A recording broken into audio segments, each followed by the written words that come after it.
Ikaze nanone muri gahunda z'amakuru ndetse n'ibiganiro bitandukanye tariki ya mbere ukwezi kwa mbere 2026 ndagira ngo mbabwire ko ibintu byongeye gufata indi ntera mu ntambara ya Ukraine ndetse n'igihugu cy'Uburusiya. Amakuru aturuka ku biro bya Perezida Vladimir Putin w'igihugu cy'Uburusiya ni amakuru ababaje cyane, inkuru mbi cyane kuri Perezida Vladimir Putin itugezeho muri aya masaha muri iki gitondo cyo ku itariki ya mbere ukwezi kwa mbere 2026. Byinshi kandi ku bitero bikomeye cyane byarabigabwe na Kiev cyangwa se n'igihugu cya Ukraine mu gihugu cy'Uburusiya mu murwa mukuru wa Moscow, byose ndaje mbigarukeho muri rusange, ariko reka mbanze mbaye inshamake y'andi makuru y'ingenzi akomeje kugenda avugwa. Gusa mbabwira ko iyi nkuru ni inkuru iteye ubwoba ibabaje cyane itugezeho muri aka kanya. Mbabwire ko Perezida Evariste Ndayishimiye w'igihugu cy'u Burundi yongeye kwikoma u Rwanda. Perezida w'u Burundi Evariste Ndayishimiye yongeye kumvikana yiko mu Rwanda arushinja umugambi wo gushaka gutera igihugu cye no gucumbikira abashaka kugira nabi u Burundi. Ndayishimiye umaze iminsi yumvikana yibasira u Rwanda yongeye kandi kurushyira mu majwi mu ijambo risoza umwaka 2025 yagejeje ku Barundi ku itariki 31 Ukuboza. Uyu mukuru w'igihugu yashinje u Rwanda gutera Repubulika Iharanira Demokarasi ya Kongo ndetse ashimangira ko hagati yarwo n'u Burundi hari inzika. Ati kubirebana n'u Rwanda tunejejwe nuko icyo gihugu kidashishikajwe n'amahoro mu karere, mu gihe kandi ibindi bihugu bikora ibishoboka byose ngo bibane neza nibyo bituranye bihana imbibi bibera mu gihugu cy'igituranyi cya Repubulika ya Demokarasi ya Kongo. Ati tubikurikiranira hafi cyane ko icyo gihugu gitera Kongo dufitanye inzika kuko aricyo gikomeza kubungabunga abicanyi bahigira u Burundi. Nta kitwereka rero ko nyuma ya Kongo atari u Burundi nk'uko abo Barundi b'imburamumaro bakiri mu Rwanda n'i Burayi babyivugira. Perezida w'u Burundi Evariste Ndayishimiye kandi yashinje u Rwanda gutera Repubulika ya Demokarasi ya Kongo mu gihe ari umwe mu bahamya bitabiriye umuhango wo gushyira umukono ku masezerano y'amahoro hagati y'u Rwanda na RDC. Muri uyu muhango wo gusinya amasezerano ndetse n'ibiganiro byabanje nta namwe byigeze bigaragazwa ko u Rwanda rwatera Repubulika ya Demokarasi ya Kongo, ahubwo ni imvugo ikunze kwifashishwa n'abayobozi b'iki gihugu mu kwihunza ikibazo cya AFC 23 no gusabira u Rwanda ibihano. Nta gushidikanya ko ushingiye kuri imvugo bigaragara ko Ndayishimiye akomeje kuba mu murongo w'ubutegetsi bwa Perezida Felix Antoine Tshisekedi wa RDC-FDLR, Wazalendo ndetse n'abandi bafatanyije mu rugamba rwo guhangana AFC 23. Muri ijambo Ndayishimiye kandi yakomeje ashinja u Rwanda umugambi wo gushaka gutera Burundi ndetse avuga ko ibihugu byombi bitazabana neza batarahabwa abagerageje guhirika ubutegetsi muri 2015 ku butegetsi bwa Petero Nkurunziza. Ati ku ruhande rwacu ntidutezuka ku rugamba kukuguma twegera u Rwanda ngo rutubwize ukuri icyo ruhora u Burundi kugira ngo rero tugire ibiganiro bishakirwa umuti nta kirangirika. Ariko ikibabaje kandi giteye amakenga nuko nta na kimwe abayobozi b'u Rwanda batubwira cyatuma batera Burundi. Yatangaje ibi mu gihe u Rwanda rwakomeje kugaragaza ko Abarundi bashakishwa mu mugambi wo gushaka guhirika ubutegetsi bakiri i Kigali ari impunzi zirengerwa n'itegeko mpuzamahanga. Kubw'iyo mpamvu ntibari mu bubasha bwarwo. Ndayishimiye akomeje gushinja u Rwanda kandi kuba nyirabayazana w'umubano mubi n'u Burundi, yirengagije imikoranire iri hagati y'ubutegetsi bwe n'abagize umutwe wa FDLR bagize uruhare muri jenoside yakorewe Abatutsi, hanyuma ndetse n'umusanzu w'ingabo ze mu migambi RDC yagiye igaragaza yo gukuraho ubutegetsi bw'u Rwanda nk'uko byagiye binagaruka na Perezida Felix Tshisekedi ubwe ndetse n'uyu Perezida Evariste Ndayishimiye w'igihugu cy'u Burundi, nabyo akaba yarakomeje kugenda abigarukaho mu bihe bitandukanye. Ni ibintu ndetse n'ijambo nababwira ko n'umukuru w'igihugu cy'u Rwanda Perezida Paul Kagame nawe yavuze ijambo ryiza cyane risoza umwaka ashimira abanyarwanda ubwitange, yashimye inzego z'umutekano ndetse avuga ko u Rwanda rukataje. Ati twateye imbere, twakoze ibikorwa bihambaye muri mwaka 2025 ariko twifuza ko muri mwaka wa 2026 tuzakora ibindi bikorwa bihambaye kandi umutekano w'abanyarwanda ni ikintu cy'ibanze. Akaba rero ari amagambo y'umukuru w'igihugu cy'u Rwanda. Hanyuma ikaze rero mbabwire ko intambara mu gihugu cy'Uburusiya ndetse na Ukraine navuga ko yongeye gufata indi ntera mu gihe bwana Trump Perezida wa Leta Zunze Ubumwe za Amerika akomeza gukora ibishoboka byose kugira ngo intambara ihagarare burundu, hanyuma hashyirwe umukono ku masezerano agamije kurangiza iyi ntambara. Mubibuka ko mu minsi mike ishize hari igitero cyagabwe n'igihugu cya Ukraine kigabwa ku ngoro y'umukuru w'igihugu, ni ukuvuga ku nzu ya Perezida Vladimir Putin, ndetse drone twarayiberetse ku munsi w'ejo. Ni drone bivugwa ko yaje guhita ihanurwa n'ibisasu bishinzwe ku by'ubwirinzi nyine hafi aho ngaho ku nzu y'umukuru w'igihugu Perezida Vladimir Putin.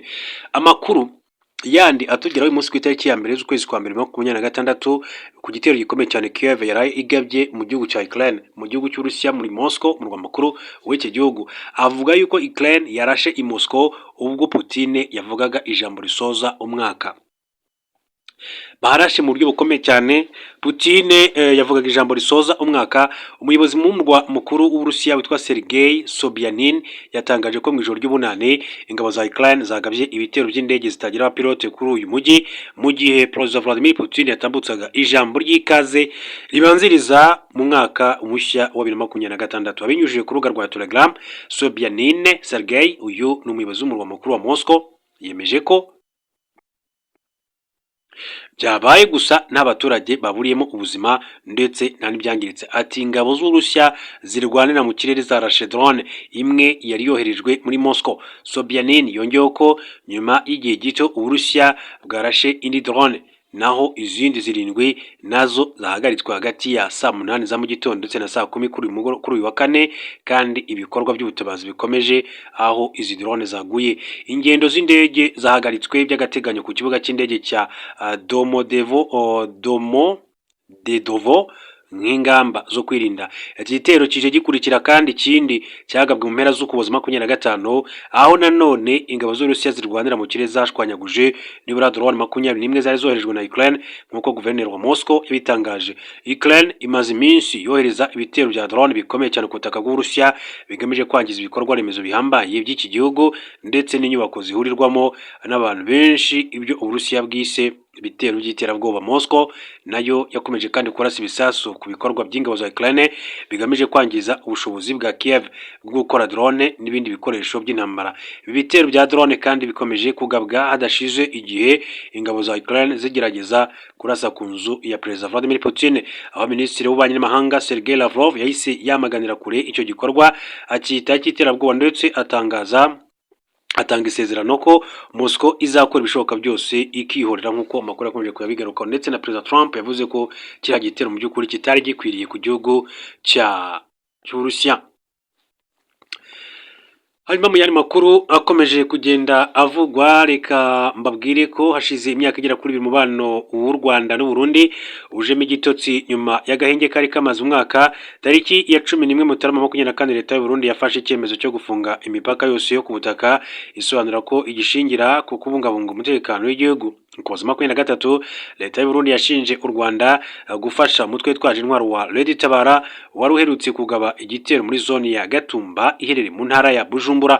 Abarwanyi b'uyu mutwe rero bateye baturutse mu ntara ya Kivu y'Amajyepfo muri Repubulika Iharanira Demokarasi ya Kongo. Leta y'u Rwanda yasobanuye ko ntaho ihuriye na Red Tabara kandi ko n'ikimenyimenyi abarwanyi bawo batanyuze ku mipaka ihuza ibihugu byombi ubwo bateraga muri Gatumba, ahubwo ko baturutse muri Repubulika Demokarasi ya Kongo aho ingabo z'u Burundi zari zimaze igihe kinini zikorera. Ibi bisobanuro rero yabishingiraga mu kuba zone ya Gatumba ari igice cyo ku mupaka cyegereye ibice byo muri Repubulika Demokarasi ya Kongo birimo Kavimvira muri Kivu y'Amajyepfo n'ibindi byo mu kibaya cya Rusizi. Iyi nkambi yaho niyo mutwe wa FNL Parpehutu wiciyemo abanyamurenge 166 tariki ya 13 Kanama 2024. Buruko umutwe witwaje intwaro wa M23 urwanya ubutegetsi bwa RDC washagaho kwagura ibirindiro muri Kivu y'Amajyepfo, niko leta y'u Burundi yasohoraga amatangazo iteguza ko akarere kose gashobora kubamo intambara ikomeye. Ariko ku rundi ruhande inzira y'ibiganiro yari ifunguye bigizwemo uruhare na Perezida Salva Kiir wari umuyobozi mukuru w'umuryango wa Afrika y'Iburasirazuba East African Community. Mu ntangiriro za Nyakanga 2024 abahagarariye ibihugu by'uyu muryango bahuriye mu mwiherero wo ku rwego rwa minisitiri wabiri muri Zanzibar. Icyo gihe Minisitiri w'Ububanyi n'Amahanga n'Ubutwererane Ambassadeur Olivier Nduhungirehe yaganiriye n'uwahoze ari Minisitiri w'Ububanyi n'Amahanga w'u Burundi Albert Shingiro, banzura ko ibihugu byombi bizakemura ikibazo binyuze mu nzira y'amahoro. Tariki ya 7 Nzeri 2024 Minisitiri Nduhungirehe yatangarije ku rubuga nkoranyambaga rwa X rwazo ari Twitter amagambo y'ihumure agira ati abanyarwanda n'abarundi turabavandimwe kandi ubushake bwo gukemura ibibazo biri hagati y'ibihugu byombi burahari mu buryo bukomeye cyane. Umuriro wongeye kwaka muri Gashyantare 2025. Perezida Evariste Ndayishimiye w'u Burundi wari umaze iminsi atuje yongeye kwibasira u Rwanda bikomeye yifashishije imiyoboro itandukanye arushinja umugambi wo gutera igihugu cyabo runyuze mu burasirazuba bwa RDC byose byageze muri 2025 Ndayishimiye atangariza BBC ko niba u Rwanda rushaka gutera Burundi nabwo buzatera i Kigali, atariko twebwe tubabwira ko niba bashaka gutera Bujumbura baciye muri Kongo, natwe Kigali si kure duciye mu Kirundo. Muri uko kwezi intumwa z'ibihugu byombi zo mu rwego rw'umutekano zahuriye mu nama ebyiri zabereye ku mupaka ziganira uko umwuka mubi wakongera guhoshwa nk'uko Minisitiri Nduhungirehe yabyemeje. Minisitiri Nduhungirehe yashingiye kuri izi nama agira ati u Rwanda n'u Burundi biri mu nzira nziza yo guhagarika ubushyamirane no kumvikana mu gihe ibiganiro bikomeje hagati y'abayobozi bo mu bihugu byombi. Inama z'abashinzwe umutekano zarahagaze. Ndayishimiye kandi yongera kwibasira u Rwanda yaba ari mu nama n'abayobozi cyangwa se yasuye abaturage tariki ya 4 Gicurasi. Minisitiri Nduhungirehe yasobanuye ko uyu mukuru w'igihugu ari we usubiza inyuma intambwe ziterwa. Raporo y'impuguke z'umuryango w'abibumbye yasohotse tariki ya 3 Nyakanga 2025 yagaragaje ko ubwo Ndayishimiye yibasiraga u Rwanda bikomeye kuva ubwo umwaka watangiraga yabiterwaga nuko abarwanyi ba mama 23 basatiraga umupaka w'u Burundi. Icyo gihe nkuko agiye abigarukaho mu bihe bitandukanye. Hanyuma dosiye Niyombare ndetse na bagenzi be mu gihe Burundi bwari bukomeje kandi gushinja u Rwanda gufasha Leta Itabara bwakoze ibishoboka byose buhuza uyu mutwe n'abagerageje guhirika ubutegetsi bwa Petero Nkurunziza muri Gicurasi 2025 bagahungira i Kigali. Ndayishimiye yavuze ko afite amakuru yizewe ahamya ko abarwanyi b'uyu mutwe batorezwa mu Rwanda kandi ko mu bayobozi bawo harimo abagerageje kudeta yapfubye mu myaka 10 ishize barimo General Major Godfrey Niyombare. Niho Burundi rero bwahereye bwongera kandi gusaba u Rwanda ko rwabwohereza aba bantu n'abandi bashinja kugira rero uruhare muri kudeta barimo abasivili abenshi basigaye baba mu bihugu by'i Burayi ndetse nk'Ububiligi. Ibisobanuro Leta y'u Rwanda yahaye Burundi ntibyahindutse. Abarundi bashakishwa bakiri Kigali n'impunzi zirengerwa n'itegeko mpuzamahanga. Kubw'iyo mpamvu rero ntibari mu bubasha bwarwo. Leta y'u Burundi yasobanuye ko mu gihe u Rwanda rwashyikiriza bagerageje kudeta yahita ifungura imipaka, abaturage bakongera bagahahirana bakagenderana bakoresheje inzira zo ku butaka. Muri Kanama 2025 umunyamabanga mukuru w'ishyaka rya CNDD-FDD ku butegetsi Reverien Ndikuriyo yagize ati nibavuge bati inkozi z'ikibi zanyu zose turazizanye murebe ko leta itabyiga, dufite urutonde ati nibarangira tuzahita dufungura imipaka. Urugamba rwa Uvira rwateje impagarara mu ntangiriro z'ukuboza 2025 abarwanyi ba mama 23 banganiye ibikomeye cyane ingabo z'u Burundi EZRDC Wazalendo n'umutwe w'iterabwoba FDLR mu bice byo muri teritwari ya Uvira bikoze mu kibaya cya Rusizi mu ntara ya Kivu y'Amajyepfo. Uru rugamba rwatangiye ubwo ihuriro ry'ingabo za Leta ya RDC ryarasaga ibisasu mu bice bigenzurwa na mama 23 muri teritwari ya Walungu birimo centre ya Kamanyura ihana imbibi na Bugarama mu Rwanda no centre ya Kaziba bikica abaturage benshi cyane abandi bagahunga. Abarwanyi ba mama 23 bambuye ingabo z'u Burundi n'indi mitwe ibikorana mu bice by'icyambye muri Uvira birimo Katogota, Rubarika, Ruvungi, Sange, Kiriba n'umujyi wa Uvira begera kurushaho kandi umupaka w'u Burundi, ariko nabwo bwahise rero bufunga umupaka wa Gatumba na Vugizo ku mpamvu z'umutekano. Leta y'u Burundi yari ku gitutu cyinshi cyane yashinje u Rwanda kugira uruhare rutaziguye muri uru rugamba. Navuga ko rwarashe ibisasu muri Cibitoke bikomeretsa abantu babiri. Leta y'u Rwanda yateye utwatsi ibirego igaragaza ko bidafite ishingiro. Abayobozi bo muri Leta y'u Burundi barimo Minisitiri w'Ububanyi n'Amahanga Dr Edouard Bizimana n'ambasaderi wabwo muryango w'abibumbye Zephyrin Maniratunga bashije u Rwanda gushaka gushora akarere kose mu ntambara kandi ko igihugu cyabo kizasubiza mu gihe cyaterwa.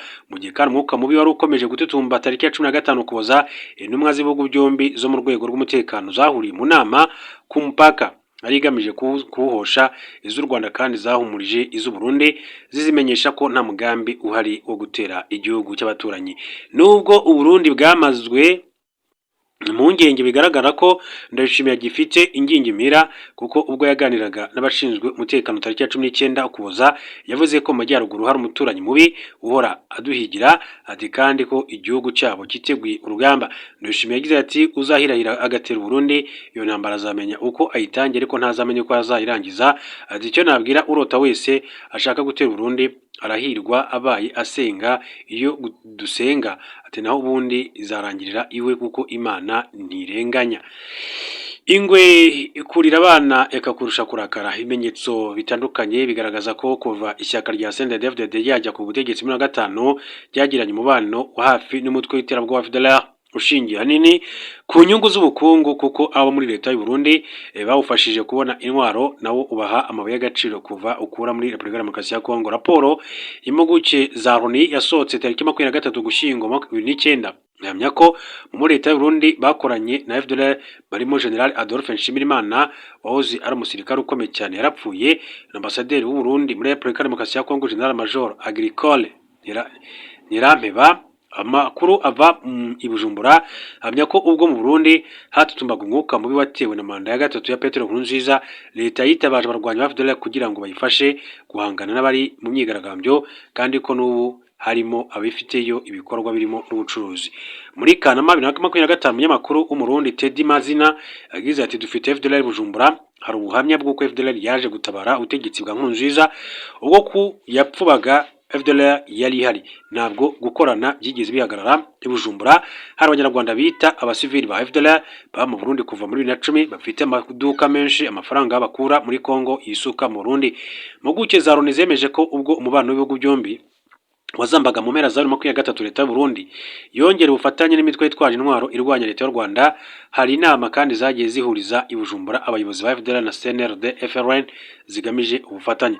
Muri Kanama na Nzeri 24 abayobozi bo muri iyi mitwe barimo Ntahunguka Pacifique uzwi nka General Omega, Lieutenant General Habimana alias Hamada, Brigadier General Hakizimana Antoine alias Jeva na Colonel Hategekimana Honoré alias Tofile bahuriye n'abasirikare bakuru b'u Burundi muri Hotel Green Village iwacu muri Bukinanyana ndetse na Hotel Mwarangabo muri Kabarore.